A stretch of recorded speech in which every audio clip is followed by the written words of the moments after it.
அண்ணாமலை அவர்கள் தமிழக முதல்வராக எந்த வருஷம் வருவார்? உங்கள் கருத்து என்ன? உங்கள் ஆர்வம் என்ன? அண்ணாமலை முதல்வர் வேட்பாளராக வர வேண்டும் என்பதில் என்னை விட தீவிரமாக யாரும் இருக்க முடியாது. எதைக்குமே ஒரு தீவிரமான ஒரு தயாரிப்பு இருக்கணும். ஒரு கூட்டத்தை கூட்டி பவரை கையில் சீஸ் பண்ணால் என்ன ஆகுங்கிறதுல தமிழ்நாட்டில் திமுக பவருக்கு வந்ததுலேன்னு தெரிஞ்சுது. ஏடிஎம்கேங்கிறது ஒரு கட்சியே கிடையாது, அதுக்கு லீடரே அந்த ரெட்டையில தான். மாலத்தீவில் 100% முஸ்லீம்கள். அங்கே ஏராளமான பாகிஸ்தானுடைய இன்ஃப்ளூயன்ஸ், தீவிரவாதிகளுடைய இன்ஃப்ளூயன்ஸ் பெருகி கொண்டே போய் கொண்டிருக்கிறது. இந்த ஜாதிவாரி கணக்கெடுப்பு அப்படின்னு கூறுவதே அரசியல் கட்சிகள் தான். Cost in politics is dangerous, cost in economics is prosperity. முஸ்லீம்களை மோடிக்கு எதிராக திருப்பி வைத்திருக்கிறது திமுக. அவங்களுக்கு தான் ஓட்டு போடுவாங்கங்கிறது என்னுடைய மனதில் இருக்கிறது. ஆசிரியர் அவர்களுக்கு வணக்கம். எனக்கு 2 கேள்விகள் சார். முதல்ல, வரும் தேர்தல் பிரச்சாரத்தில் ஒரு சில கட்சியினர் நார்த் வர்சஸ் சவுத், அதாவது இந்த வட இந்தியர்கள் ஒரு சில விமர்சனங்கள் பேசி அவங்க வட்டத்தட்டுற மாதிரி இருக்குது. அதை பற்றி ஆசிரியர் கருத்து. அடுத்தது 2 வருஷமாக 2 யுத்தங்கள் சார். ஆனால் ஐநா சபையால் அதை தடுக்கவே முடியல. Is the United Nations losing it's relevance sir? இந்த நார்த் வர்சஸ் சவுத் என்ன கேட்டீங்க? இந்த கேள்வி புரியல. இந்த நார்த் வர்சஸ் சவுத், அதாவது வட இந்தியர்கள் தென்னிந்தியர்கள் அந்த பிரிவினையை பேசுகிற மாதிரி இருக்கு. அவங்க வசதி இவங்க மட்டும்ன்ற மாதிரி சில பேச்சுக்கள் சார். நம்ம நாட்டில் மக்களை பிரித்து பேசுறது அப்படிங்கிறது தான் அரசியலாகவே ஆகிவிட்டது. இந்த நாட்டை ஒற்றுமைப்படுத்தி சுதந்திரம் வாங்க வேண்டும் என்று ஏராளமான பெரியோர்கள், அது விவேகானந்தர்லேருந்து ஆன்மீகத்துறையிலையும் அரசியலையும் தேசியத்தையும் கலந்து பேசினவங்க, மகாத்மா காந்தி, சர்தார் பட்டேல், ஜவஹர்லால் நேரு கூட, பல வித்தியாசங்கள் இருந்தால் கூட இந்த நாட்டை ஒற்றுமைப்படுத்த வேண்டும் என்று நினைத்தவர்கள். இப்போ என்ன இருக்குது அரசியலில், எப்படி பிரிக்கலாம், பிரித்து எப்படி நாம் அதுக்குள்ளே நாம் புகுந்து ஓட்டு வாங்கலாம்ங்கிற ஒரு வாக்கு வங்கி அரசியல் வந்த பிறகு எத்தனையோ விதமாக முஸ்லீம், கிறிஸ்தவன், இந்த ஜாதி அந்த ஜாதி, அதே மாதிரி நார்த் வர்சஸ் சவுத். பல பேருக்கு இந்த எலக்ட்ரல் ஹிஸ்ட்ரியே தெரியாது. 1977 காங்கிரஸ் எங்கே பார்த்தாலும் நார்த்து பூரா ஒரு சீட்டு கூட வரல. குவாலியர் ஒன்று தான் எனக்கு தெரிஞ்சு அவங்க வெற்றி பெற்றாங்க. சவுத் பூரா காங்கிரஸ் வந்தது. அப்போ காங்கிரஸ் என்ன, அது பிரிவினை பார்ட்டியா? அதாவது எந்த அளவுக்கு நமக்கு சமீபத்தில் நடந்த ஒரு அரசியல் மாற்றங்கள் கூட தெரியாத, இப்போ ஏதோ north party BJP, south party மற்றவர்கள் அப்படின்னு பேசுகிறது அரசியலில் அவங்களுக்கு விஷயம் புரியலேங்கிறது ஒன்று மாத்திரம் இல்லாத இந்த மாதிரி பேசுகிறதே ஒரு ஃபேஷன் ஆகிவிட்டது. அதனால் இந்த நார்த் வர்சஸ் சவுத் என்கிறதுக்கு அர்த்தமே கிடையாதுங்கிறது தான் என்னுடைய கருத்து. இந்த யுத்தங்களை ஏன் நிறுத்த முடியல அப்படின்னா, யுத்தங்களை செய்வதே இந்த ஐநாவில் யார் யாருக்கு இந்த யுத்தம் செய்வதை நிறுத்தக்கூடியவங்களோ அவங்க தான் ஐநாவில் இருக்காங்க. யுத்தம் செய்பவர்களும் அவர்கள் தான். அதை பற்றி நம்ம சசி தரூருக்கு நல்லா தெரியும். ஏன் காரணம் என்னென்னா, ஐநா சபையை பற்றி யாராவது பேச முடியும்னாக்க 30 ஆண்டுகள் ஐநா சபையில் பெரிய பெரிய பதவி வச்சிருக்காரு.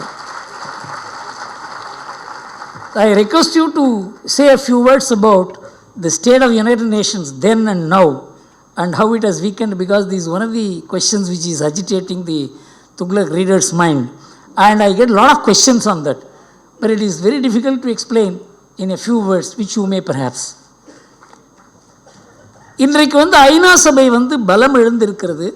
அது வெறும் சார்ட்டர்ஸ் கிளப் மாதிரி ஆகிடுது.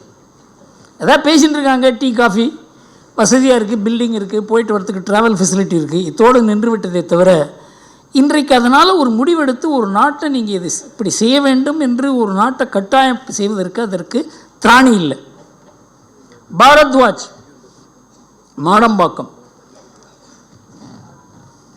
Hello sir, 2 questions.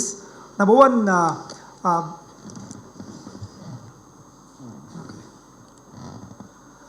பாஜக மீது இன்றைக்கி பல கட்சிகளுக்கு பயம் அதிகமாக இருக்குது.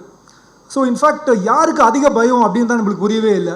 இப்போ திமுக, அதிமுக, காங்கிரஸ், இது நீங்கள் 1, 2, 3 அப்படின்னு ஆர்டர் படித்து யாருக்கு பயம் அப்படின்னு நீங்கள் சொல்லணும், அதிகம் அப்படின்னு நீங்கள் சொல்லணும்.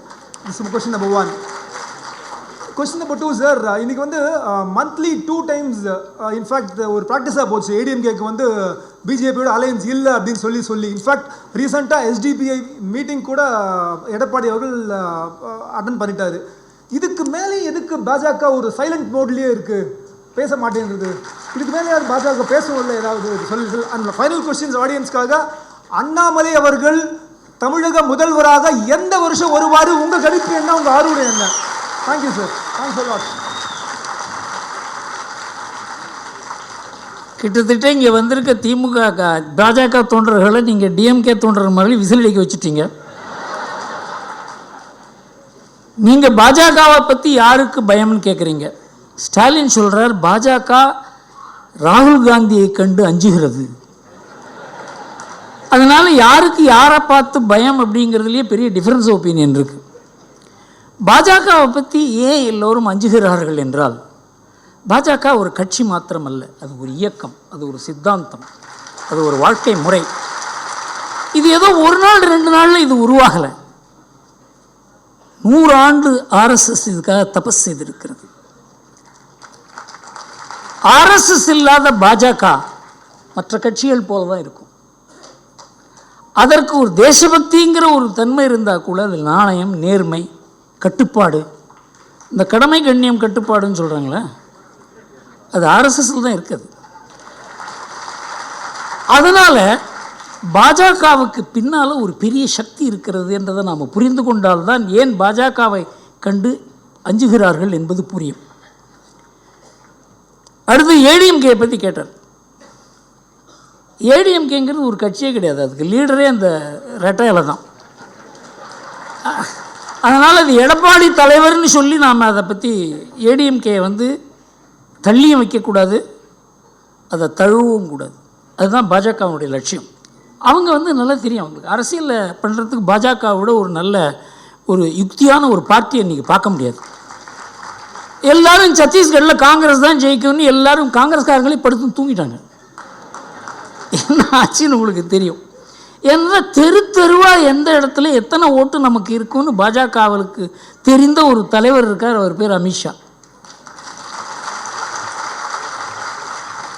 அதனால் பாஜக ஏதாவது பேசினாலும், பேசாமல் இருந்தாலும், விரோதமாக பேசினாலும், மௌனமாக இருந்தாலும், நட்பாக இருந்தாலும் அதுக்கு ஒரு காரணம் இருக்குங்கிறத மாத்திரம் நீங்கள் புரிந்து கொள்ளுங்கள்.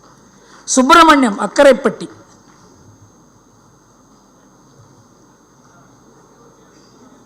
அக்கரைப்பட்டி சுப்பிரமணியம் இல்லையா?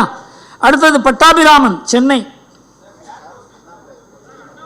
சாரி, முந்தைய கேள்வியில் அண்ணாமலை எப்போ சிஎம் ஆவார்னு கேட்டு அதுக்கு எப்போ வழிபிறக்கும்னு கேட்டாரு, அது சொல்லுங்கன்னு பதில் கேட்குறாங்க.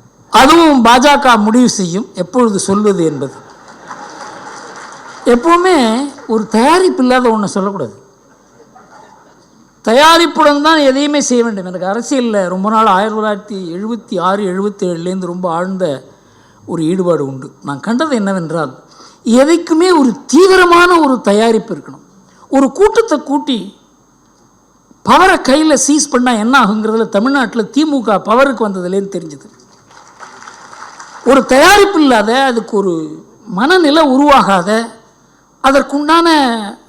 அதற்கு தன்னை சாக்ரிஃபைஸ் பண்ணக்கூடிய ஒரு தொண்டர் படை இல்லாத, அதுக்கு நம்பர் இவ்வளவெல்லாம் இல்லாத அண்ணாமலையை மாத்திரம் சீஃப் மினிஸ்டராக செய்துவிட்டால் அந்த கட்சிக்கு நல்ல பேர் வருமா கெட்ட பேர் வருமா என்று யாரும் சொல்ல முடியாது. அந்த தயாரிப்பில் ஈடுபட்டிருக்கு பாஜக. அண்ணாமலையுடைய யாத்திரையை அதற்காகத்தான். ஒருவரை முதல்வராக்குவது மாத்திரம் ஒரு கட்சியினுடைய நோக்கமாக இருக்கக்கூடாது. அவர் முதல்வராக்கி அந்த தமிழ்நாட்டுக்கு என்ன நல்லது செய்ய முடியும் அந்த கட்சியால் அப்படிங்கிற ஒரு தயாரிப்பும் தேவை. சுப்பிரமணியம் அக்கரைப்பட்டி வந்திருக்காரா? பட்டாபிராமன் நீங்களா சார்? சுப்பிரமணியம் பட்டாபிராமன். சரி, பட்டாபிராமன் கேளுங்க, அப்புறம் சுப்பிரமணியம். லேட்டாக வந்துடுறீங்க. எனது பேர் பட்டாபிராமன். அனைவருக்கும் மாலை வணக்கம். நான் 40 வருடங்கள் மேலே துக்ளக் படித்து கொண்டிருக்கிறேன். முதல் கேள்வி, காமன் சிவில் கோட். நிறையா டிஸ்பியூட்டில் சொத்தும் சரி, விவகாரத்து கேஸையும் சரி, நிறைய டிஸ்பியூட்டில் சுப்ரீம் கோர்ட்டு ஒரு தீர்ப்பு சொல்லியிருக்கு. இதுக்கு தீர்வு வந்து காமன் சிவில் கோட் தான்.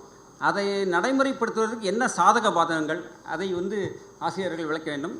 இரண்டாவது கேள்வி, மாலத்தீவில் திடீர்னு இந்தியாவுக்கு எதிராக எதுக்கு அவங்க வந்து அறிக்கைகள் கொடுக்குறாங்க? அந்த அதிபரே அது மாதிரி மோடிக்கும் திரு மோடி அவர்களுக்கும் இந்தியாவுக்கு எய்த்தாப்பில் அறிக்கை கொடுக்குறாங்க. அதை பற்றி வராமல் ஆசிரியர் கூற வேண்டும். வணக்கம், நன்றி. மாலத்தீவில் வந்து 100% முஸ்லீம்கள்.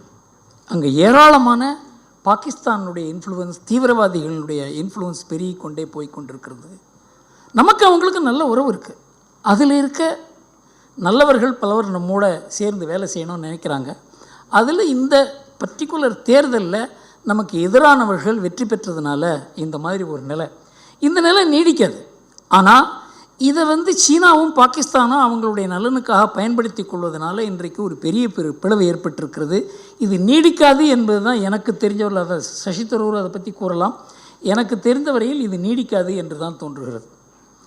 பொது சிவில் சட்டம் என்பது ரொம்ப நாளாக இந்த நாட்டுக்கு வந்து பொது சிவில் சட்டம் என்பது எல்லோரும் ஒரு மாதிரி இருக்க வேண்டும் என்பது பொது சிவில் சட்டம் அல்ல. எல்லோருக்கும் சில அம்சங்கள் பொதுவாக இருக்க வேண்டும். ஏனென்றால் பிரச்சனைகள் வாழ்க்கையில் பாருங்கள், ஒரு விவாகம் என்பது எல்லா மதத்துலேயும் எல்லா சமுதாயத்துக்கும் எல்லோருக்குமே முக்கியமானது.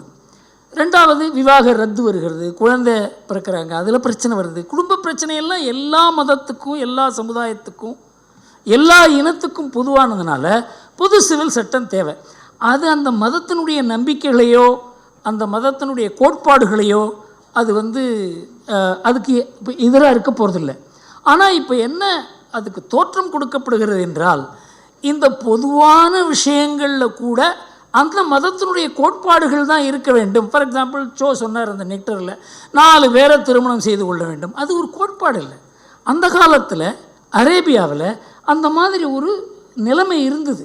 அதற்காக அங்கே இருந்ததை இங்கே அது வந்து மதத்தினுடைய உரிமைன்றது மாத்திரம் இல்லாத அந்த மதத்தினுடைய நம்பிக்கை என்று ஆக்கிவிட்டார்கள். இந்த மாதிரி பிரச்சனைகள் அரசியல் மூலமாக, அரசியல் கட்சிகள் மூலமாக, வாக்கு வங்கி மூலமாக நம்ம அரசியல் சாசனத்தில் இந்த பொது சிவில் சட்டம் வர வேண்டும் என்று கூறியும் இவ்வளவு நாள் வராதிருப்பதற்கு காரணமே அரசியல்தான். அதை வந்து சுப்ரீம் கோர்ட் பொது சிவில் சட்டம் வர வேண்டும் என்று கூறியதுனால இந்த பொது சிவில் சட்டம் வரப்போவதில்லை. மக்கள் மனதை மாற்றியாகணும். இது வரவேண்டியதற்கு எல்லா தயாரிப்புகளையும் பாஜக செய்தால் கூட இதற்கு எப்படி இருந்தாலும் மக்களுடைய ஒத்துழைப்பு தேவை என்பதனால தான் அதை ஒரு கேலிபரேட் பண்ணுறாங்க. சார் சுப்பிரமணியம். வணக்கம், என் பேர் சுப்பிரமணியம் அழகேசிங்கம். ஆக்சுவலாக விவசாயி மகனாக பிறந்து கெமிக்கல் இன்ஜினியரிங் எல்லாம் முடிச்சுட்டு பல நாடுகளில் வேலை பார்த்துட்டு இப்போ என்னுடைய விலாசம் வந்து திருச்சி பக்கத்தில் ஒரு குறு விவசாயியாக நிலம் வாங்கி பண்ணிகிட்ருக்கோம். என்னுடைய இது என்ன அப்படின்னா, இந்து மதம் நம்ம எவ்வளவோ வருஷங்களாக இருந்திருக்கோம். இன்னும் ஏன் மற்ற மதங்கள் அளவுக்கு நமக்கு ஒற்றுமை இல்லை? இந்த ஒற்றுமைக்கு நம்ம என்ன செய்யணும்? இதுதான் சார். Thank you sir. இந்து மதம் ஒன்று தான் உலகமே ஒன்றா இருக்கணும்னு நினச்சது. உலகமே ஒன்று, எல்லோருக்கும் ஒரு ஆத்மா தான் இருக்கிறது. வாழ்க்கை முறை, அவங்களுடைய கோட்பாடுகள் எல்லாம் தனித்தனியாக தான் இருக்கும். ஆனால் இதையெல்லாம் ஒற்றுமையாக இருக்க வேண்டும் என்று ஒரு கடவுள், ஒரு புத்தகம், ஒரு வாழ்க்கை முறை, அதை நான் மாத்திரம் அனுசரிக்க மாட்டேன், மற்றவர்களும் அதை அனுசரிக்க வேண்டும் என்று 2 முக்கியமான மதங்கள் கிளம்பின, கிறிஸ்துவமும் இஸ்லாமும். அவங்கள பொறுத்தவரையில் அந்த கோட்பாடுகள் சரியாக இருக்கலாம். ஆனால் மற்றவர்களுக்கும் அந்த கோட்பாடுகள் வர வேண்டும் என்பதற்காக யுத்தங்கள் நடத்தியது, ஜிஹாது, குரூசேட், இன்றைக்கு கன்வர்ஷன், இதெல்லாம் இருக்கிறதுனால அது ஒற்றுமை போல தெரிகிறது. ஆனால் இன்றைக்கு இஸ்லாமில் இருக்க வேற்றுமைகள், கிறிஸ்துவத்தில் இருக்க வேற்றுமைகள், நாம் அதை கொஞ்சம் ஆழ்ந்து படித்தால்தான் தெரியும். ஃபார் எக்ஸாம்பிள், கிறிஸ்துவத்தில் ஒரு 100 சர்ச் இருக்குதுன்னு வச்சுங்க. 600-700 சர்ச் இருக்குது. ஒரு சர்ச்சில் இருக்கவங்க இன்னொரு சர்ச்சுக்கு போக மாட்டாங்க, அனுமதிக்கப்பட மாட்டார்கள். அதே மாதிரி ஒரு சர்ச்சுக்கு ஒரு பெரியல் கிரவுண்ட் இருந்ததுன்னா இன்னொரு சர்ச்சில் இருக்கவங்க யாராவது இறந்தால் அதில் பெரியல் கிரவுண்டில் அவங்களுக்கு அனுமதி கிடையாது. நம்மதில் பார்த்திங்கன்னா யார் இறந்தாலும் ஒரே இடத்துக்கு தான் நாம் போவோம். இது ஒற்றுமை இல்லையா? நாம் எல்லாரும் எல்லா கோயிலுக்கு போவோம், அது ஒற்றுமை இல்லையா? நாம் எல்லோரும் சேர்ந்து பொங்கல் விழா கொண்டாடுவோம், அவங்கவுங்க வீட்டில் தான் கொண்டாடுவோம், அது ஒற்றுமை இல்லையா? ஒற்றுமை என்பது மனதளவில் நாம் தான் உலகத்துக்கு முதல்ல மனதளவில் ஒற்றுமை போகிறோம், சித்தாந்த அளவில் ஒற்றுமை போகிறோம், கடவுள் நம்பிக்கையில் ஒற்றுமை வேண்டாம். நம்ம முதல்ல கேட்டால் நம்ம 33 கோடி தேவர்கள்னு சொல்லுவாங்க. ஒரு ஆளுக்கு ஒரு கடவுள் வச்சோம். நம்ம நீ இஷ்டப்படி வச்சுக்கோ. தனிநபருக்கு ஒரு கடவுள், கிராமத்துக்கு ஒரு கடவுள், குலத்துக்கு ஒரு கடவுள் நினச்சே பார்க்க முடியாது. ஆனால் எல்லாத்துக்கும் பின்னால் பிரம்மன்கிற ஒரே கடவுள் தான்ங்கிற நம்பிக்கை நமக்கு இருக்கிறதுனால தான் நாம் ஒரு நாடாக இருக்கோம். அதனால் இந்துக்கள் ஒற்றுமை இல்லாதவர்கள்னு சொல்ல முடியாது. இந்த ஒற்றுமை யாருக்கும் எதிராக அல்ல. மற்றவர்களுக்கு எதிரான ஒற்றுமையை நம்மால் உருவாக்க முடியல. ஆனால் உருவாக்கினால் அது நமக்கும் நல்லதல்ல, மற்றவர்களுக்கும் நல்லதல்ல. அந்த ஒற்றுமை தேவையில்லைங்கிறது என்னுடைய அபிப்பிராயம். ரமணன் அடுத்தது சார். ரமணன் வந்துட்டாரா? சார் ரமணன் சென்னை 116. ஒரு செகண்ட் இருங்க சார். ராமச்சந்திரன், ரவி, நாகராஜன், பாலசுப்ரமணியம், குணசேகரன். சார் ஆசிரியரிடம் 3 கேள்விகள். ஐயோ ஒன்று போகிறோம் சார். சார் ஜனவரி 22ஆம் தேதி ராமர் கோயில் பிரதிஷ்டையில் காங்கிரஸ் அண்ட் மற்ற இந்தியா கூட்டணி கட்சிகள் போக வேண்டாம் என்று நிராகரித்திருக்கிறார்கள். அதோடைய பின்விளைவுகள் அவர்களுக்கு தேர்தலில் எந்தெந்த மாதிரியான விளைவுகளை ஏற்படுத்தும், அது பற்றி ஆசிரியருடைய கருத்தை தெரிஞ்சுக்க விரும்புகிறேன். ஒன்று, தமிழ்நாட்டுக்கு துணை முதல்வர் பதவி அப்படின்னு வந்ததுன்னா அதனால் ஏதாவது அட்வான்டேஜஸ் இருக்கா, அதனால் என்ன நன்மைகள் ஏற்படும் தமிழ்நாட்டுக்கு, இது என்னுடைய 2வது கேள்வி. 3வது கேள்வி, இந்த அரவிந்த் கெஜ்ரிவாலுக்கு நிறைய சம்மன் மேலே சம்மன் கொடுத்துட்ருக்காங்க. அவர் எதுக்குமே ஆஜராக மாட்டேங்கிறாரு. அவருடைய ஹானஸ்டி இஸ் பிகம் கொஸ்டின்டு. அதை பற்றி ஆசிரியருடைய கருத்து என்ன, அதை பற்றி சொல்லணும்னு கேட்டுக்கிறேன். தேங்க்யூ. அரவிந்த் கெஜ்ரிவால் ஆனஸ்டி இப்போ தான் கொஸ்டின்ன்றது இவருக்கு தெரியும்.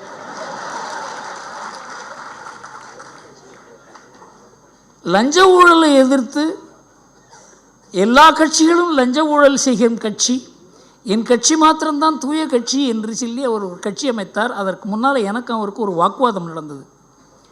அதாவது அந்த பெரிய ஒரு அண்ணா ஹசாரேனுடைய ஃபாஸ்ட் இருந்தது, அதுக்கு 2 நாளைக்கு முன்னால். அப்போ என்ன ஸ்ரீ ரவிசங்கர் கூறி என்னை அரவிந்த் கெஜ்ரிவால் பார்த்தார். அது காரணம் என்னவென்றால் 2011 இந்த உண்ணாவிரதம் நடக்கிறது. இது எப்படி 2014 தேர்தல் வரைக்கும் இந்த போராட்டத்தை எப்படி தொடர்வது? எனக்கு ஆச்சரியம் என்னென்னா, இவர் அரசியல் இல்லாத, எதிர்கட்சி அரசியல்லே ஈடுபடாத, கட்சி அமைக்காத இவருக்கு ஏன் தேர்தல் பற்றி இந்த மாதிரி ஒரு நோக்கம் வந்தது? அப்போ நான் கேட்டேன் அவரை, நீங்கள் என்ன தான் பண்ண போகிறீங்க? நான் எந்த கட்சியோடையும் சேர போகிறதில்ல, எல்லா கட்சியும் ஊழல் கட்சி, அதனால் நான் ஒரு தனி போராட்டம் அமைக்க போகிறேன். சரி, ஆட்சி அமைக்க போகிறீங்களா? இல்லை இல்லை இல்லை இல்லை, நான் அரசியல் பக்கமே போக மாட்டேன். நான் சொன்னேன், சார் நீங்கள் அரசியல் பக்கம் போக மாட்டீங்க, எல்லா கட்சியும் வீழ்த்துவீங்க, என்னென்ன புரட்சி பண்ண போகிறீங்களான்னு கேட்டேன். அவர் உடனே சொன்னார், என்ன சார் பண்ணலாம், 3 வருஷம் இதை தள்ளணும். நான் சொன்னேன், நீங்கள் எதிர்கட்சிகளை வச்சு தான் ஆளும் கட்சியை வீழ்த்த முடியும். அந்த எதிர்கட்சி பதவிக்கு தவறு செய்ததுன்னா மற்ற எதிர்கட்சிகளை வச்சு தான் அந்த ஆளும் கட்சியை வீழ்த்த முடியுமே தவிர, ஜனநாயகத்தில் 2 பக்கமும் கட்சி இருக்க போகிறது.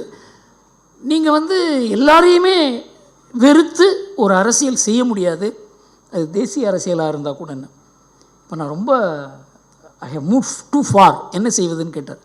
நான் சொன்னேன், இந்த அண்ணா ஹசாரே அவர் உண்ணாவிரதம் இருக்கும் பொழுது நீங்கள் மற்ற காங்கிரஸ் எதிர்ப்பு கட்சி தலைவர்களெல்லாம் அழைத்து அவருக்கு மாலை போட்டு அவரோட கொஞ்சம் ஸ்டேஜில் ஒரு 5 நிமிஷம் 10 நிமிஷம் உட்கார வச்சிங்க அப்படின்னு சொன்னால், எதிர்கட்சிகள் எல்லாம் அண்ணா ஹசாரே தலைமையில், அன்றைக்கு ஜெயபிரகாஷ் நாராயண் தலைமையில் 1977 ஒன்றா வந்த மாதிரி வர முடியும் அப்படின்னு சொன்னேன். இல்லை சார், அவங்களெல்லாம் எதிர வேணால் உட்காரட்டும், அண்ணா ஹசாரே பக்கத்தில் உட்காரக்கூடாதுன்னு சொன்னேன். அத்வானி போன்ற தலைவர்கள்லாம் பப்ளிக் மீட்டிங்கில் உட்கார்ற மாதிரி உட்காரணும், அவங்க அண்ணா ஹசாரே பக்கத்தில் உட்காரக்கூடாது அப்படி என்று சொன்னார். நான் சொன்னேன், சார் உங்களுக்கு அரசியலும் தெரியல, இதை நீங்கள் எப்படி கொண்டு போக போகிறீங்கன்னு தெரியல, இது ஒரு பெரிய இந்த காங்கிரஸினுடைய ஊழல்னால் ஒரு பெரிய ஒரு ஊழல் எதிர்ப்பு இயக்கம் தயாராகி கொண்டிருக்கிறது. அன்ஃபார்ச்சுனேட்லி அண்ணா ஹசாரே உங்கள் கையில் சிக்கி கொண்டிருக்கிறார், நீங்கள் பெரிய ஆபத்தில் நீங்கள் சிக்க போகிறீங்கன்னு சொன்னேன். அரசியலுக்கு மாத்திரம் நுழைய மாட்டேன் நான், நீங்கள் எப்படி வேணால் எழுதிக்கலாம் அப்படின்னு சொன்னார். அதை வச்சு பின்னால் ஒரு அரசியல் அவர் கட்சி ஃபார்ம் பண்ண உடனே நான் ஒரு கட்டுரை கூட எழுதினேன் இந்தியன் எக்ஸ்பிரஸில். அவருடைய எண்ணங்கள் அப்போவே நேர்மையாக இல்லை, அதனால் அவரால் நேர்மையாக இருக்க முடியாதுங்கிறது தான் என்னுடைய அபிப்பிராயம். 2வது, தமிழ்நாட்டில் டெப்டி சிஎம் வந்தால் என்ன ஆகும்? முதல்ல டெப்டி சிஎம்ங்கிறது நாம் நியமிக்கிறது இல்லை, அதை நியமிக்க போகிறது இங்கே நம்ம ஒரே குடும்பம் தான் நியமிக்க போகிறது. அது வந்தால் என்ன ஆகுங்கிறது அவங்களும் ஏதாவது ஒரு ஆய்வு செய்திருப்பாங்க. என்னை பொறுத்த வரைக்கும் டெப்டி சிஎம்னு யாரையாவது அனௌன்ஸ் பண்ணாக்க அந்த கட்சிக்கு நல்லது இல்லைங்கிறது தான். ஆனால் அவங்களுக்கு நல்லதாக இருக்கலாம், குடும்பத்துக்கு தெரியல என்ன ஆகும். ராமர் கோவிலுக்கு கட்சிகள் வந்து எதிர்ப்பு தெரிவிக்கிறாங்களே சேர்றதுக்கு. நீங்கள் காங்கிரஸ் வந்து ராமர் கோவில் கும்பாபிஷேகத்துக்கு போக போகிறதில்லைன்ற அழைத்த 3 தலைவரும் கூறியிருக்கிறார்கள். ஆனால் காங்கிரஸுக்கு நிறைய பேர் போக போகிறாங்க. இன்றைக்கி நேற்று நைட்டு நியூஸில் கேள்விப்பட்ட சித்தராமையாவே போகிறார். சிவகுமார் இருக்கார் அந்த டெப்டி சீஃப் மினிஸ்டர்.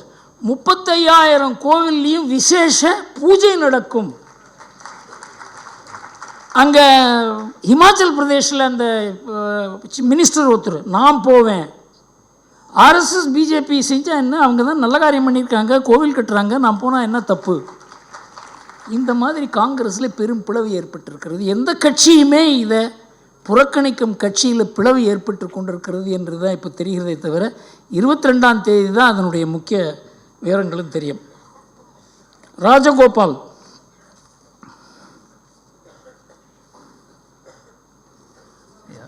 மேடையில் வீட்டிற்கும் அதை உற்று நோக்கும் அனைத்து அரசியல் அறிவு ஜீவிகளுக்கும் என் அன்பார்ந்த மாலை வணக்கங்கள். My question is simple and straight forward. திமுகவின் ஊழல் அனைத்து வட்டங்களிலும் அனைத்து துறைகளிலும் உலக பிரசித்தம். அதை அடக்குவதற்கும் ஒடுக்குவதற்கும் பாஜக ஏன் இவ்வளவு தயங்குகிறது? I think it is going in slow motion mode. I would like to know why. Thank you sir. Sir, நீங்கள் இந்த பொன்முடி கேஸை பற்றி படிச்சிருப்பீங்க. பொன்முடி கேஸ் அது பின்னால் சொல்லுவேன், பட் உங்களை சுருக்கமாக சொல்கிறேன். அது 1996 2001 நடந்த ஊழல். அதுக்கப்புறம் அந்த கேஸை போட்டாங்க ஜெயலலிதா வந்து. அதை என்ன பண்ணாங்க, 2004 அந்த மேஜிஸ்ட்ரேட் இந்த கேஸில் ஒன்றுமே கிடையாதுன்னு தள்ளுபடி பண்ணிட்டார். அதை மறுபடியும் உயர்நீதிமன்றத்துக்கு கொண்டு போனால் உயர்நீதிமன்றமும் சொல்லிட்டு அதில் ஒன்றும் இல்லை இந்த கேஸில் அப்படின்னு.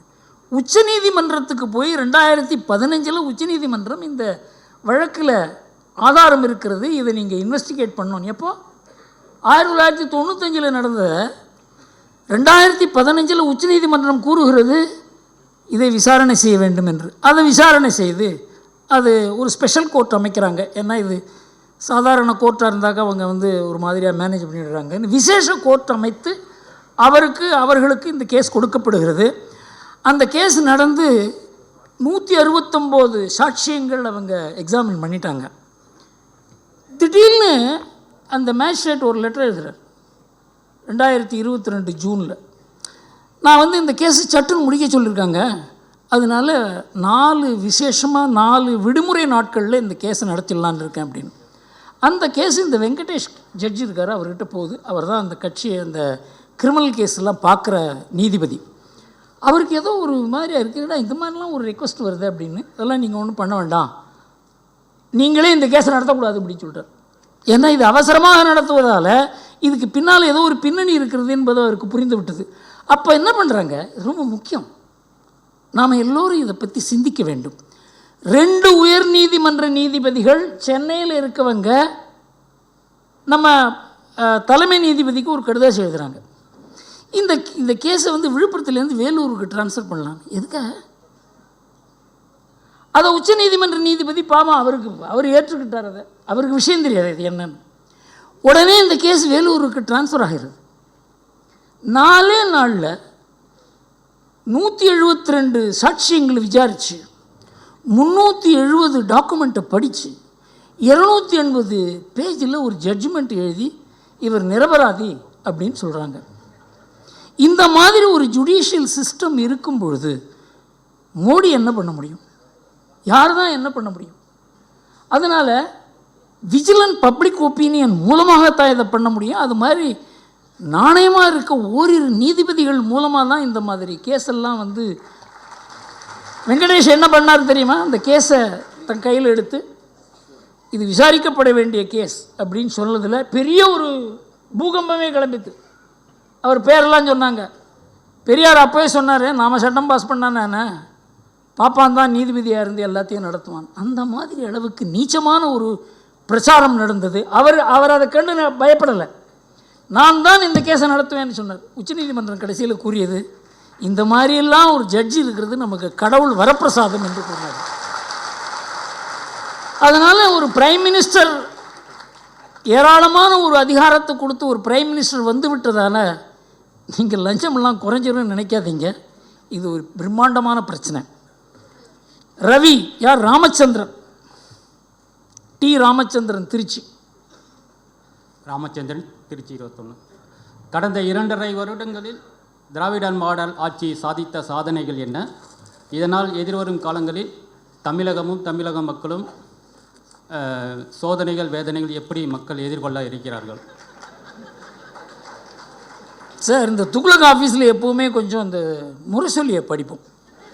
முரசொலியை படிக்காத நமக்கு தமிழக அரசியல் புரியறதோ இல்லையோ திமுக அரசியல் புரியாது. அதில் இந்த திராவிட மாடல் பற்றி எத்தனை முறை பேசியிருக்காங்க அப்படின்னு எழுதி சொன்னால் இந்த புஸ்தகம் பூரா எழுதிருக்கு. அதில் எத்தனை நாளில் ஒரு கிட்டத்தட்ட 5th July, 7th July, 2nd July, 8th July எல்லாம் திராவிட மாடல். இது எழுதி இந்த புஸ்தகம் முடிஞ்சுடுது சார், இந்த புஸ்தகம் போகாது, இன்னொரு புஸ்தகம் வேணும்னு கேட்குறாங்க. அது மாதிரி இந்த திராவிட மாடலுங்கிற வார்த்தையை அர்த்தம் இல்லாமல் இதை அகில இந்திய அளவுக்கு கொண்டு போவேன்னு கூறுகிற அளவுக்கு இங்கே ஒரு என்ன சொல்கிறதுன்னே புரியல. இது ஒரு அரசியலாக என்னன்னே தெரியல. இதெல்லாம் நம்ம பத்திரிகைகள் இதில் ரொம்ப திராவிட மாடல்னு எல்லா பேப்பரும் போடுறோம். பேர் குறிப்பிட விரும்பலை. எந்த பத்திரிக்கையும் இதுக்கு என்னையா அர்த்தம்னு கேட்கல. எந்த அரசியல் கட்சியும் கேட்கல. பாஜகவை தவிர யார் திராவிட மாடல்னால் என்னன்னு கேட்கல. அதிமுகவுக்கு பயம், இதை கேட்டால் நம்ம திராவிடம் இல்லைன்னு சொல்லிவிடுவாங்களோன்னு பயம். பாஜகவை தவிர இது யாரும் திராவிட மாடல்னால் என்னன்னு கொஞ்சம் சொல்லுங்கள் சார்னு யாருமே கேட்கல. எந்த பத்திரிக்கையும் கேட்கல, எந்த அறிவுஜீவியும் கேட்கல. அதனால் அவர் தொடர்ந்து பேசிக்கொண்டே இருக்கிறார். அதில் இன்னும் ஒன்று வரை சேர்த்துருக்காரு. இப்போ அது பின்னால் சொல்கிறேன். எல்லாருக்கும் எல்லாம், அதுதான் திராவிட மாடல். அதனால் இதனுடைய சாதனையே என்ன அப்படின்னாக்க, எத்தனை முறை நாங்கள் திராவிட மாடல்னு சொன்னாலும் அது எதிர்ப்பதற்கு ஆள் இல்லை என்பது மாத்திரம்தான் அதனுடைய சாதனையை தவிர வேறு எதுவும் சாதனையாக நமக்கு தெரியவில்லை. ரவி, தர்மபுரி. அனைவருக்கும் பணிவான வணக்கம். இந்த பக்கமும் இல்லை, அந்த பக்கமும் இல்லை, மையம் என்று ஒரு கட்சி ஆரம்பித்த திரு கமல்ஹாசன் இப்போது எங்கே மையம் கொண்டிருக்கிறார்? இரண்டாவது கேள்வி, 2024 நாடாளுமன்ற தேர்தல் பாரத பிரதமர் திரு நரேந்திர மோடிக்கானது என்றால் 2026 சட்டமன்ற தேர்தல் திரு அண்ணாமலைக்கானது என்று எப்படி நிரூபிக்க வேண்டும் என்று தாழ்மையோடு கேட்டுக்கொள்கிறேன். நன்றி. முதல் கேள்வி என்ன சார் கேட்டீங்க? கமல்ஹாசன்.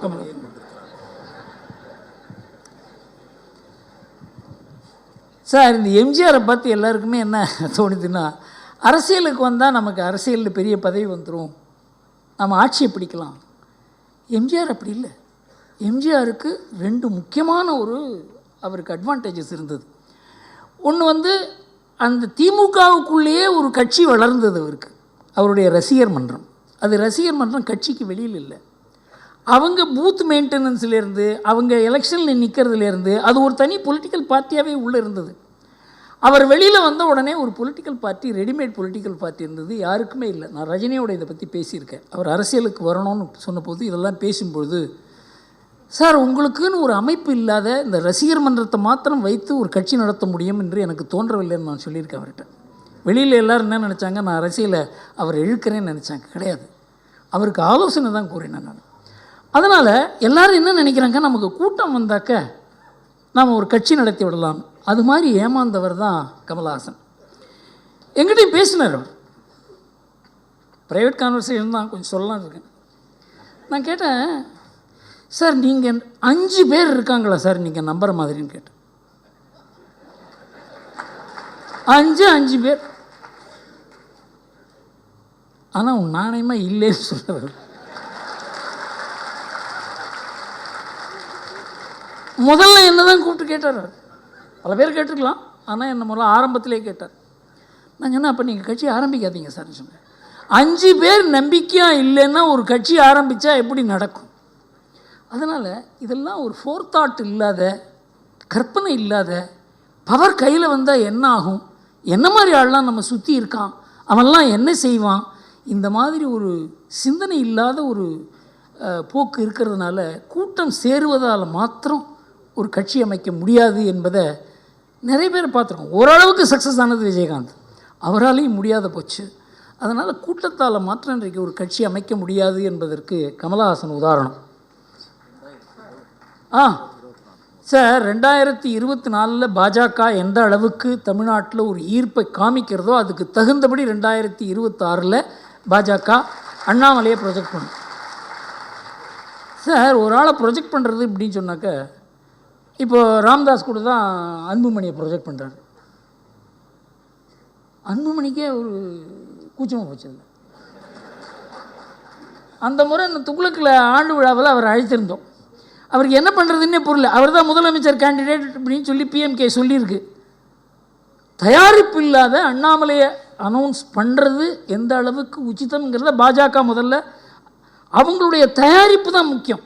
அண்ணாமலை ரெடி, கட்சி அப்படிங்கிறது பின்னால் தான் பார்க்கணும். ஓகே, அதனால் அண்ணாமலை முதல்வர் வேட்பாளராக வர வேண்டும் என்பதில் என்னை விட தீவிரமாக யாரும் இருக்க முடியாது. ஆனால் அதுக்கு வேண்டிய தயாரிப்பு இல்லை என்றால் அதன் மூலமாக நல்லது நடக்குமா கெடுதல் நடக்குமா என்பதையும் நாம் யோசிக்க வேண்டும். ஆனால் என் மனதில் பாஜகவினுடைய வளர்ச்சி இந்த வருகிற 2 ஆண்டில் எப்படி இருக்கோ அதுக்கு தகுந்த மாதிரி இந்த முடிவு ஏற்படும் என்று தோன்றுகிறது. வி. நாகராஜன். சார், என் பெயர் ராமகிருஷ்ணன், திருவண்ணாதபுரம் ராமகிருஷ்ணன். ஸோ விட்டீங்க எங்கே சார்? விடுங்க. திருவண்ணாதபுரம் ஆமாம் ஆமாம் ஆமாம், கரெக்ட் கரெக்ட். திருவண்ணாதபுரம் ராமகிருஷ்ணன் பெயர்.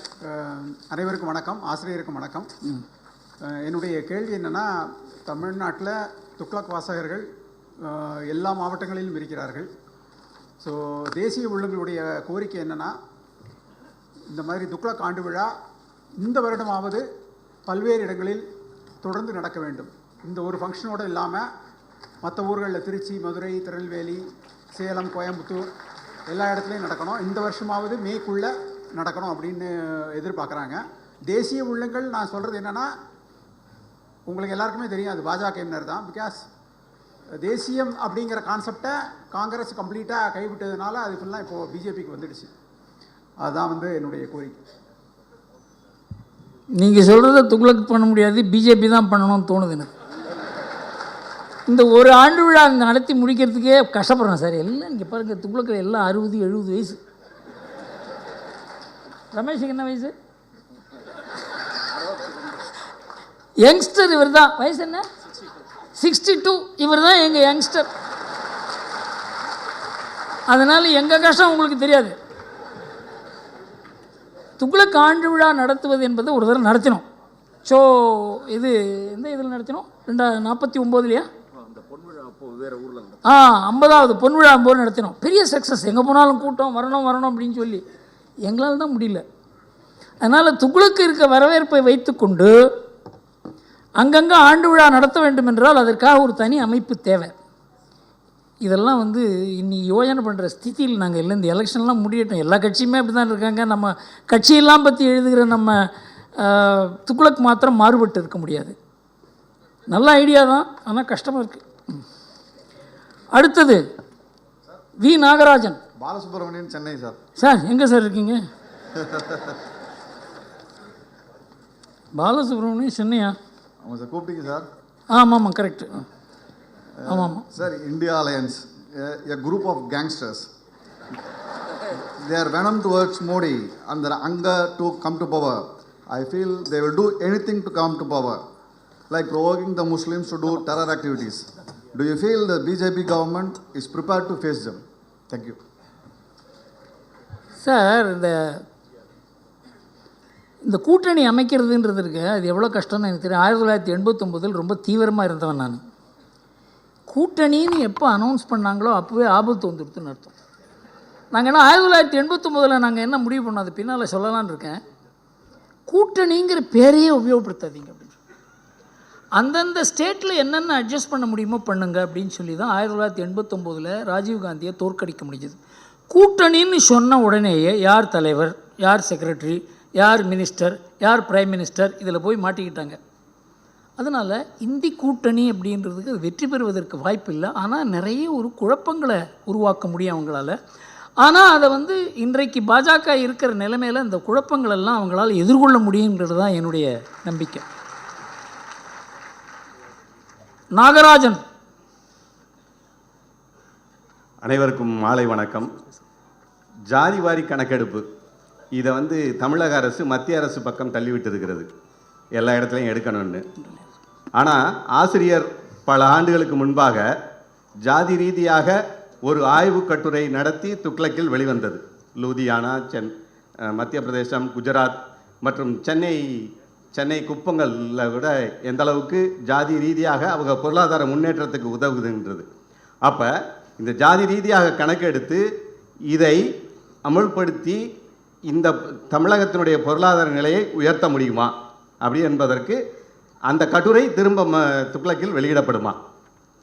அது கட்டுரை மாத்திரம் இல்லை, 1992 நாடு முழுவதும் 11 ஆண்டுகள் நான் பயணம் செய்து எந்தெந்த இடத்துல தொழில் முனைவோர் இருக்காங்க, தொழில் அதுவாக வளர்ந்திருக்கிறது, அரசாங்கத்தினுடைய உதவி இல்லாத தொழில்கள் எப்படி வளர்ந்திருக்கிறது, அதில் தான் லூதியானா, பட்டாலா, ராஜ்கோட், ஜாம்நகர், மோர்பி இந்த மாதிரி பல இடங்களுக்கு போய் தமிழ்நாட்டிலையும் சிவகாசி அந்த மாதிரி இடங்களை பார்த்தபோது என்று தெரிஞ்சதுன்னா, சமுதாயங்கள் மூலமாகத்தான் தொழில் வளர்கிறது, தொழில் முனைவோர் வளர்கிறார்கள், ஒருத்தர் ஆதரவு கொடுக்குறாங்க, அவங்களுடைய சேமிப்புகளை அவங்களுக்கு தெரிஞ்சவங்களுக்கு கொடுக்குறாங்க, சமுதாயத்தில் ஒரு கண்ட்ரோல் இருக்குது, யாரும் தவறு செய்ய முடியாது. இதனால் அது ஒரு சோஷியல் கேபிட்டல் என்று நான் பெரிய அளவுக்கு இதை பற்றி எழுதியிருக்கேன். தண்ணீர் விட்டோ வளர்த்தோம்ல பல கட்டுரைகள் வந்திருக்கிறது.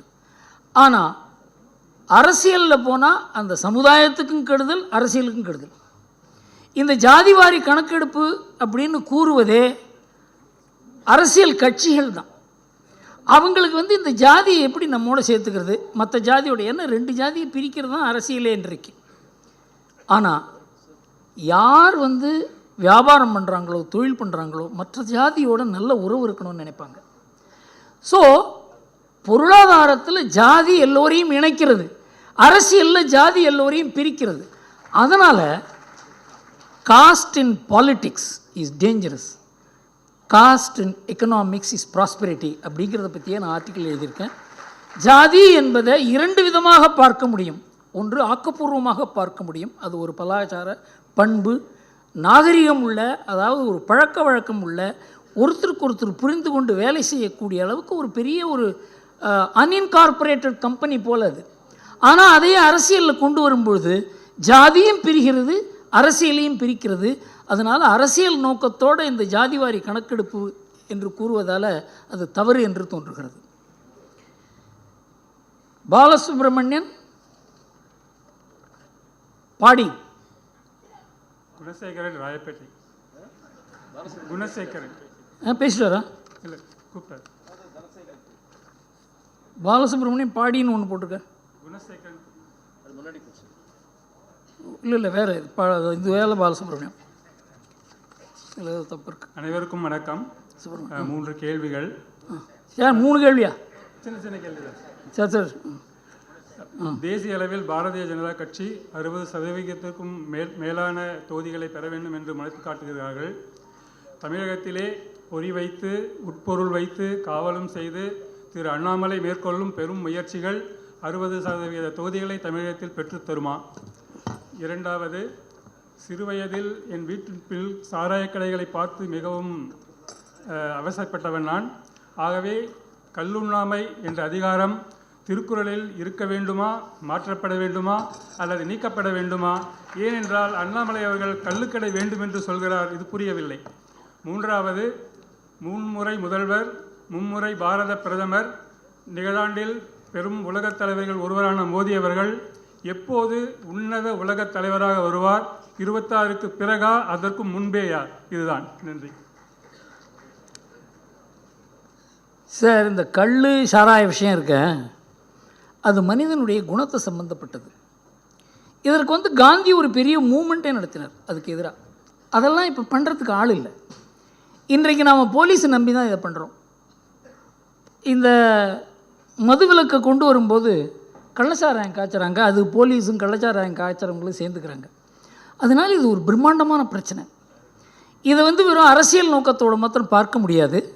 எல்லா எதிர்க்கட்சியும் இதை இந்த சாராயத்தை ஒதுக்கி விடணும் என்று கூறுவார்கள்.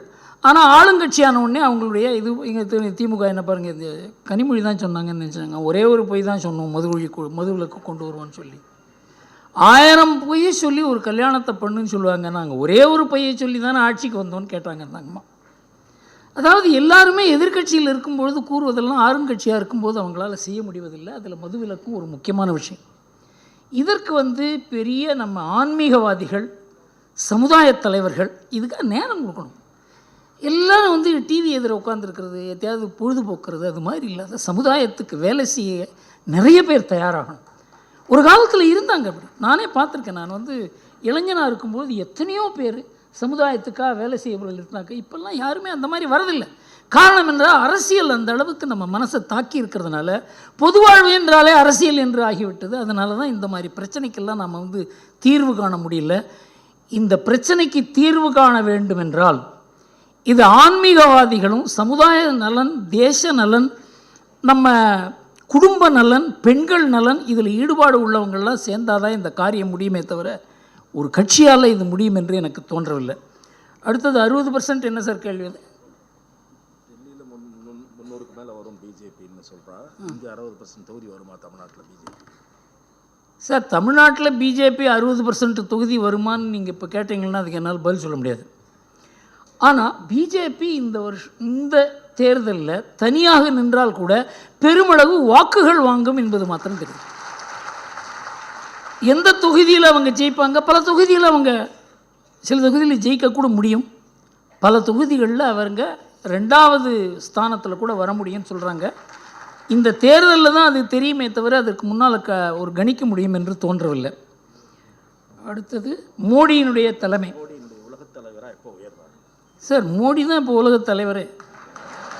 இது உயர்றதெல்லாம் கிடையாது. இந்த நாட்டுக்கே ஒரு பெரிய உயர்வு வந்திருக்கிறது. அதில் மோடிக்கு ஒரு பெரிய பங்கு இருக்கிறது. ஏனென்றால் அந்த மாதிரி முடிவுகள் எடுத்தார். அந்த மாதிரி இந்த நாட்டை திரட்ட முடிஞ்சது, அந்த நாட்டை சக்தியாக உருவாக்க முடியுது. அதை பின்னால் கூறுகிறேன்.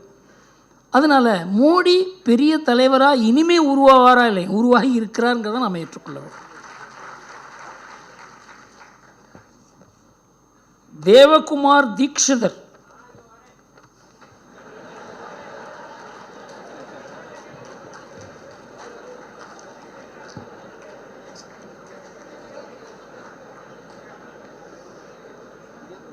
இங்கே சார் வர சார் கேள்வி கேட்டு அங்கே போய்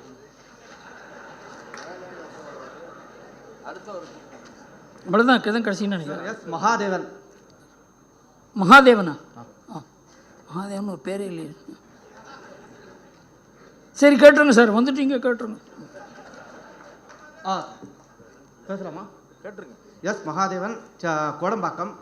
சார், இப்போ எடப்பாடியோட முடிவினால் அவரோட கட்சி அதிமுக பிளவுபட வாய்ப்பு இருக்கிறதா? ஏன்னா அவங்க திமுக பாஜக வரக்கூடாது, தான் ஜெயிக்காட்டாலும் பரவாயில்ல, பாஜக வரக்கூடாதுங்கிற எண்ணத்தில் இந்த முடிவு எடுத்திருக்காரா? ஏன்னா அவங்க ஆல்ரெடி 2 பேருமே பங்காளி, அங்கே உள்ள அறிவாளிகள் ஆல்ரெடி பேசியிருக்காங்க. அடுத்தது திமுகவும் சிறுபான்மை ஓட்டை பிரிக்கணுங்கிறதுக்காக ஏதோ ஒரு நிர்பந்தத்தால் இந்த முடிவு எடுத்திருக்காரா? 2வது கேள்வி, இப்போ கேஜ்ரிவாலுக்கு சொன்னீங்க, அதே மாதிரி சிபு சேரனும் 7 தடவை இடி சம்மனை வாய்தா வாங்கி தள்ளி போட்டுக்கிட்டே இருக்காரு. இது எப்படி இடி ஒரு அராஜகம் பண்ணாதான் அவங்கள கைது பண்ணுவாங்களா? இல்லை சட்டத்தில் என்ன சொல்லியிருக்கு? 3 தடவை தான் வாய்தா அலவுடு, 4வது தடவை அவங்க அரெஸ்ட் பண்ணி தான் ஆகணும். ஸோ இது பற்றி உங்களோட கருத்து என்ன? 3வது, திராவிட கட்சிகளின் காலம் முடிந்து இப்போ அண்ணாமலை காலம் தொடங்கிவிட்டது. ஸோ இதற்கு பத்திரிகைகள், ஏன்னா ஆல்ரெடி ஷோ நம்மளுடைய பாரத பிரதமர் அவர் நிறைய தடவை ப்ரமோட் பண்ணியிருக்காரு. இங்கே கூட்டிகிட்டு அதுக்கு முன்னாடி பாரத பிரதமர் நரேந்திர மோடி யாருக்குமே தெரியாது, துக்ளக் தான் அவர் நல்லா அறிமுகப்படுத்தியது. அது போன்ற பத்திரிகைகள் திரு அண்ணாமலை அவரோட உழைப்பு கடுமையாக இருக்குது. ஸோ இதை அது விழலுக்கு இறைத்த வீணாக போயிடக்கூடாது. ஸோ அதுக்கு என்ன மாதிரியான அவர் ஒரு ஒத்துழைப்பு எடுத்துக்கணும்? நன்றி, வணக்கம். இப்போ நாம் எப்போவுமே ஒரு தலைவரை வச்சு தான் ஒரு வாய்ப்பு இருக்கா இல்லையான்னு, தலைவர் ரொம்ப முக்கியம். மோடி ஒரு தலைவராக உருவாக்குறதுக்கு அந்த ஒரு பெரிய ஒரு கட்சி, அதனுடைய சித்தாந்தம், அதுக்கு பின்னால் இருக்க தொண்டர்கள் தான் இருந்தாங்க. மோடி தலைவராக தனி மனிதனாக உருவாகலை. அதுபோல் தமிழ்நாட்டில் ஒரு மாற்றம் வரணும், இந்த திராவிட சித்தாந்தத்துக்கு மரியாதை குறைந்து கொண்டிருக்கிறது, அது பின்னால் பேசுகிறேன் எப்படி என்றது. அதற்கு மாற்று கொண்டு வருவதற்கு பெரிய முயற்சியை இன்றைக்கு பாஜக செய்து கொண்டிருக்கிறது. அதுக்கு ஒரு வெற்றி வர வேண்டும் என்று நாம் எல்லோரும் நினைக்கிறோம், எல்லாருமே அதற்கு ஒத்துழைப்பு கொடுக்கணும். ஆனால் இப்போ தான் நடக்கும், நாளைக்கு நடக்குமா, இவர் மூலமாக அப்படியே நடந்துருமா அப்படின்னு கேட்டால் அது என்னால் பதில் சொல்ல முடியாது. அடுத்தது இடி பற்றி சொன்னீங்க, சிபுசோரன். நம்ம சாதாரணமான ஆளுகள்லாம் 2வது சம்மன்லேயே அரெஸ்ட் பண்ணிவிடுவாங்க. அரசியல்வாதியாக இருந்து அதுவும் பதவியில் இருந்தாக்க அது பண்ண முடியாது. அரசியல்வாதிக்கு ஒரு இந்த சட்டம் வந்து அரசியல்வாதிக்கு இருக்கக்கூடாது. சட்டம் எப்போது அரசியல்வாதியை நெருங்குகிறதோ அப்போ வந்து அவருக்கு வந்து அது காழ்ப்புணர்ச்சியால் செய்கிறார்கள் என்று சொல்லுவாங்க. இந்த காழ்ப்புணர்ச்சிக்கும் இதுக்கு சம்பந்தமே கிடையாது. ஆனாலும் இன்றைக்கு வந்து இந்த இந்தி கூட்டணி எதுக்காக அமைச்சிருக்காங்கன்னா, இது பாஜகவுக்கு எதிராக இல்லை, இது ஈடிக்கு எதிராகத்தான் இந்த கூட்டணி அமைக்கப்பட்டிருக்கிறது. அதனால் ஈடி ரொம்ப கேர்ஃபுல்லாக தான் இதெல்லாம் பண்ணிகிட்டு இருக்காங்க. ஆனால் எப்படி இருந்தாலும் இப்போ பெங்காலில் பண்ணாங்க இல்லையா, அது மாதிரி நடக்கும். எடப்பாடியை பற்றி கேட்டாங்க. எடப்பாடியை பொறுத்த வரைக்கும் அவர் என்னால் புரிஞ்சிக்க முடியல. ஆனால் ஒன்று மாத்திரம் நிச்சயம், பின்னால் அதை கொஞ்சம் டீட்டெயிலாக சொல்லலாம்னு நினைக்கிறேன். திமுக எதிர்ப்புங்கிறது அவருக்கு முக்கியமாக இல்லை. இன்றைக்கு எது அதிமுகவினுடைய ஆத்மாவோ, எது அதிமுகவுக்கு பலத்தை கொடுக்கிறதோ, எது அதிமுகவுக்கு பெருமளவுக்கு இந்த அரசியல் நாட்டம் இல்லாதவர்களுடைய ஆதரவை கூட கொடுக்கிறதோ, வாக்குகளை கூட கொடுக்கிறதோ, அந்த திமுக எதிர்ப்பை அவர் கைவிட்டது அதிமுகவுக்கு பெரிய பலவீனமாக மாறும் என்பது தான் என்னுடைய அபிப்பிராயம். இவர் போய் தொப்பி போட்டு கொண்டு வந்ததுக்கால விபூதி அழித்து விட்டு அங்கே பிஎஃப்ஐ கான்ஃபரன்ஸில் போவதனால முஸ்லீம்கள் அவர்களுக்கு வாக்கு கொடுப்பாங்கன்னு தோணல எனக்கு. முஸ்லீம்களை மோடிக்கு எதிராக திருப்பி வைத்திருக்கிறது திமுக, அவங்களுக்கு தான் ஓட்டு போடுவாங்கங்கிறது என்னுடைய மனதில் இருக்கிறது. அதிமுக பிளவுபடுமா என்னங்கிறத பற்றி நான் சொல்ல தயாரில்லை. ஆனால் இந்த தேர்தலில் ஒரு பெரிய ஒரு அதிமுகவுக்கு அடி வந்தது அப்படி என்று சொன்னால் அதற்கு வாய்ப்பும் இருக்கிறது. தேவகுமார் தீக்ஷிதர் சார். எல்லாருக்கும் நமஸ்காரம். நான் ஒரு ஸ்லோகம் சொல்லிடுறேன், அதுக்கப்புறம் 2 கேள்வி மட்டும் கேட்குறேன். யாரும் கொஞ்சம் பொறுமையாக இருங்கோ, என்னுடைய வழக்கம் அது. ஓம் சர்வ தர்ம கணாதீஷம் சர்வதர்ம ஜகத்குரும் வந்தேஹம் சர்வபாவஜ்ஞம் சர்வபோத பிரபோதமோம். என்னுடைய 2 கேள்வி. அதாவது இப்போ நம்ம ராமர் கோவில் கட்டின்னு இருக்கோம். ராமர் கோவில் வந்து பாரம்பரியமான சரித்திரபூர்வகமான கோவில்னு சொல்லி கட்டப்படுறது. ஆனால் நம்முடைய முன்னோர்கள் பாரம்பரியமான கோவில் எல்லாத்துக்கும் துவஜஸ்தம்ப பிரதிஷ்டை பண்ணினதுக்கு அப்புறம் தான் பிராண பிரதிஷ்டை பண்ணுவா. அப்படிதான் சாஸ்திரங்கள் வேதங்கள் சொல்றது. அப்படி இருக்குச்சே, ஏன் வந்து துவஜஸ்தம்ப பிரதிஷ்டை பண்ணாத அங்கே பிராண பிரதிஷ்டை பண்ணுறா இப்படின்றது என்னுடைய கேள்வி. துவஜஸ்தம்பம் ரொம்ப முக்கியம், வேத பிரகாரத்துக்கும் ஆகம சாஸ்திரங்கள் பிரகாரத்துக்கும். அதில் நம்மளுடைய தமிழ்நாட்டில் பார்த்தா ஆகம சாஸ்திர பிரகாரம் கோவில் தமிழ்நாட்டுக்கு தான் சிறப்பு வருது. இப்போ எப்படி செங்கோல் ஸ்தாபனம் பண்ணுற போது தமிழுக்கு ஒரு சிறப்பு கிடச்சிதுன்னு நம்ம சொல்கிறோமோ, அந்த மாதிரி இதுலேயும் தமிழுக்கு ஒரு வாய்ப்பு இருக்குது.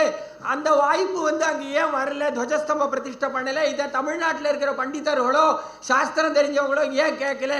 இதை பற்றி வேதபூர்வமான பிராண பிரதிஷ்டை துவஜஸ்தம்ப பிரதிஷ்டை பண்ணணும், இதை பற்றி ஏன் பண்ணலை? இதை பற்றி விசாரம் பண்ணி அதை பற்றி ஒரு சபை கூட்டுறதுக்கு நம்முடைய ஆசிரியர் அவர்கள் தன்னுடைய சோர்சஸ் மூலமாக எனக்கு வாய்ப்பு ஏற்படுத்தி தருவாரா? இதை பற்றி நான் பண்டித சபை எல்லா சபைகள் மூலியமாக நான் பேசுகிறதுக்கு ரெடியாக இருக்கேன். அதுக்கு இவர் ப்ராப்பர் சேனல் மூலமாக இதை கொண்டு போவாரான்னு ஒரு கேள்வி கேட்குறேன். 2வது என்னுடைய கேள்வி என்னன்னா, இப்போ நம்ம ராமர் கோவில் கட்டுறது வந்து இந்த நம்மளுடைய ஆஜாதிக்கா அமிர்த மகோத்சவம்னு சொல்கிற நம்மளுடைய அமுத பெருவிழா இதனுடைய ஒரு அங்கமாக தான் நம்ம ராமர் கோவிலை கட்டுறோம்னு நான் படித்தேன் நிறைய இடத்துல. அதில் முக்கியமாக கர் கர் திரங்கா நம்முடைய மதிப்பிற்குரிய நரேந்திர மோடி பிரதம மந்திரி அவர்கள் சொன்னார், எல்லாரும் வீடு தோறும் மூவர்ண கொடி ஏற்ற வேண்டும்னுட்டு. ஆனால் ஏன் வந்து ராமரனுடைய வீட்டில் மூவர்ண கொடி ஏற்றப்படவில்லை அப்படின்றது என்னுடைய 2வது கேள்வி. ராமரனுடைய வீடு முதல்ல ஏற்றப்பட்டு இருக்கணுமே, ஏன் துவஜஸ்தம்ப பிரதிஷ்டையும் அங்கே ஆகலை? ராமரனுடைய வீட்டில் மூவர்ண கொடி ஏன் கர் கர் திரங்கா வீடு தோறும் மூவர்ணம்னாக்கா ஏன் அந்த இடத்துல வந்து ராமரனுடைய வீட்டில் அந்த இடத்துல மூவர்ண கொடி ஏற்றப்படவில்லை அப்படின்றது என்னுடைய மனசில் ஒரு ஆத்தங்கமாக இருக்குது. அதனால் இந்த 2 கேள்வியை நான் இந்த இடத்துல சமயம் சுருக்கமாக இருக்கிறதுனால நம்ம ஆசிரியர் மூலமாக இதுக்கு ஏற்பாடு பண்ணி தருவாரா, இதை ப்ராப்பர் சேனலுக்கு கொண்டு போவாரா, இதுக்கு தர்ம சபையை கூட்டுவாரா, எனக்கு ஏற்பாடு பண்ணி தருவாரான்னு அவரை நான் கேட்டுக்கிறேன். வாய்ப்பு வந்தாக்கா நான் அதுக்கு தர்ம சபையில் பேசுகிறதுக்கு ஒத்துழைக்கிறதுக்கு ரெடியாக இருக்கேன். இதுதான் என்னுடைய கேள்வி. 2 கேள்வியை சுருக்கமாக முடிச்சுக்கிறேன். நீங்கள்லாம் கேட்டதுக்கும் ஆசிரியர்களுக்கு நன்றி சொல்லிக்கிறேன். சார், ஆகம சாஸ்திரங்கள் எதுவுமே விந்தியாஸுக்கு மேலே கிடையாது. ஆகம சாஸ்திரங்கள் பூரா விந்திய மலைக்கு கீழே தான். இங்கேயே இருக்க எல்லா கோயிலும் ஆகம கோவில்கள் இல்லை.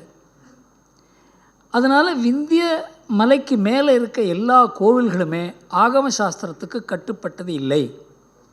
பல கோவிலில் துவஜஸ்தம்பங்கள் கிடையாது.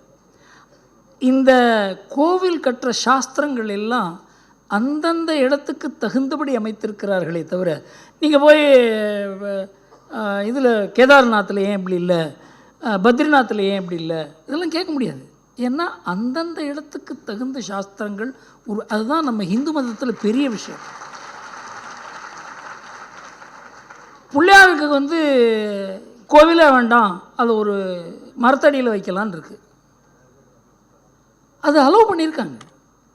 அதனால் இந்த துவஜஸ்தம்பம் தேவை, இப்படித்தான் கும்பாபிஷேகம் நடத்த வேண்டும் என்பதெல்லாம் ஒரு ஆகம சாஸ்திரங்கள் உள்ள ஒரு இடத்துல, அதுவும் சவுத்தில் தான் இருக்குது. அதுலேயும் எல்லா ஆகம கோவில்கள் இல்லைங்கிறத நாம் புரிஞ்சு கொள்ள வேண்டும். அதில் வைதிக கோவில்கள் இருக்கின்றன. காமாட்சி அம்மன் கோவில் வைதிக கோவில், அதே மாதிரி திருவானைக்காவல் வைதிக கோவில், மற்றதெல்லாம் ஆகமத்தில் வைதிகம் இல்லாத கோவில். அதனால் இப்படித்தான் ராமர் கோவில் கும்பாபிஷேகம் நடக்க வேண்டும் என்று யாரும் கூற முடியாது. அங்கே இருக்கவங்க, காசியில் இருக்கவங்களை அந்த ஊரில் இருக்க எக்ஸ்பர்ட்ஸை கன்சல்ட் பண்ணி அதை பண்ணுறாங்க. அதில் எந்த அரசியல் தலையீடும் இல்லை, எந்த கட்சியும் இதை முடிவு பண்ணல, எந்த அரசாங்கமும் முடிவு பண்ணல. இதை தெளிவுபடுத்தி இருக்கிறார்கள். இதுலேயும் அரசியல் வந்திருக்கிறது. இதிலேருந்து நாம் தெளிவு பெற வேண்டியது ஒன்று என்னவென்றால், இதெல்லாம் பண்ணினவங்க இதுக்காக ரொம்ப கஷ்டப்பட்டுருக்காங்க. அவங்கள நான் கண்ணால் பார்த்துருக்கேன். எத்தனையோ பேர் உயிரிழந்திருக்காங்க. அதனால் அவங்கெல்லாம் ஒரு தவறான டிசிஷன் எடுக்க மாட்டாங்கங்கிறதுல நமக்கு நம்பிக்கை இருக்க வேண்டும். பத்திரிகைகளை நம்பி இதை நாம் பேசக்கூடாது என்று என்னுடைய அபிப்பிராயம்.